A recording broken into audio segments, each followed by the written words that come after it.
ఆవిర్భావ దినోత్సవ సందర్భంగా 43 వసంతాలు పూర్తి చేసుకున్నటువంటి కీర్తిశేషులు నందమూరి తారక రామారావు గారు స్థాపించినటువంటి తెలుగుదేశం పార్టీ గడచిన 43 సంవత్సరాల్లో ఎన్ని ఒడిదుడుకులకు లోనైనా, ఎన్ని ఇబ్బందులు ఎదురైనా లేచి నిలబడినటువంటి తెలుగుదేశం పార్టీకి వెన్నుదన్నగా ఉన్నటువంటి తెలుగుదేశం పార్టీ కార్యకర్తలకు, నాయకులకు, అభిమానులకు, ముఖ్యంగా తెలుగు ప్రజలకు పార్టీ ఆవిర్భావ దినోత్సవ శుభాకాంక్షలు తెలియజేసుకుంటున్నాం. భారతదేశ చరిత్రలో తెలుగుదేశం పార్టీ ఒక మైలురాయి లాంటిది. ఎందుకంటే పార్టీ స్థాపించిన 9 నెలల్లోనే అధికారంలోకి వచ్చినటువంటి ఏకైక పార్టీ తెలుగుదేశం పార్టీ అని చెప్పి సందర్భంగా దాన్ని స్థాపించిన కీర్తిశేషులు నందమూరి తారక రామారావు గారు పార్టీలో ఒడిదుడుకుల్లోనే ఒకసారి పట్టణంపై ముఖ్యమంత్రి పదవి నుంచి దిగిన తర్వాత మళ్ళీ 2 నెలలకే తిరిగి పదవిలో నిలబెట్టింది ఈ తెలుగుదేశం పార్టీ అని చెప్పి సందర్భంగా తెలియజేసుకుంటున్నా.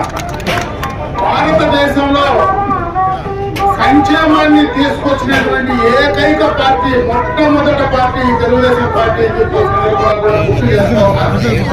ఇందులో ₹2 బియ్యం కావచ్చు, జనతా వస్త్రాలు కావచ్చు, పెన్షన్లు కావచ్చు, ఇండ్ల కార్యక్రమం, నీడలేనటువంటి కూడు లేనటువంటి పేదలందరికీ ఇండ్లు ఇచ్చే కార్యక్రమం కావచ్చు, ఆస్తిలో మహిళలకు సమాన హక్కు కావచ్చు, బలహీన వర్గాలకు రిజర్వేషన్లు కావచ్చు, మహిళా రిజర్వేషన్లు కావచ్చు, సంస్కరణలు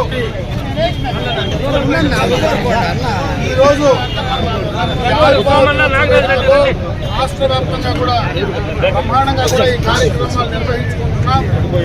తెలుగుదేశం పార్టీ ఆంధ్ర రాష్ట్రంలో ఉమ్మడి తెలంగాణ కావచ్చు, ఈరోజు విభజన ఆంధ్ర రాష్ట్రం కావచ్చు, 2 రాష్ట్రాల్లో కూడా తెలుగుదేశం పార్టీ కార్యకర్తలందరూ కూడా కీర్తిశేషులు నందమూరి తారక రామారావు గారిని సమర్పించుకుని ఈ పార్టీ యొక్క ఆశయాలకు ఆనాడు ఎన్టీ రామారావు గారు ఏ ఉద్దేశంతో అయితే పార్టీని స్థాపించారో ఆ ఆశయాలకు అనుగుణంగా పేద ప్రజల కోసం మనం కష్టించి పేద ప్రజల అభ్యున్నత కోసం పాటుపడడానికి ఆ యొక్క ఆశయాలన్నీ కూడా నిలబెట్టాలని చెప్పి మరొకసారి తెలుగుదేశం పార్టీ కార్యకర్తలందరికీ కూడా తెలియజేసుకుంటూ అందరికీ కూడా తెలుగుదేశం పార్టీ ఆవిర్భావ దినోత్సవ శుభాకాంక్షలు తెలియజేస్తున్నారు. ఛానల్ లైక్ చేయండి, సబ్స్క్రైబ్ చేసుకోండి, షేర్ చేయండి.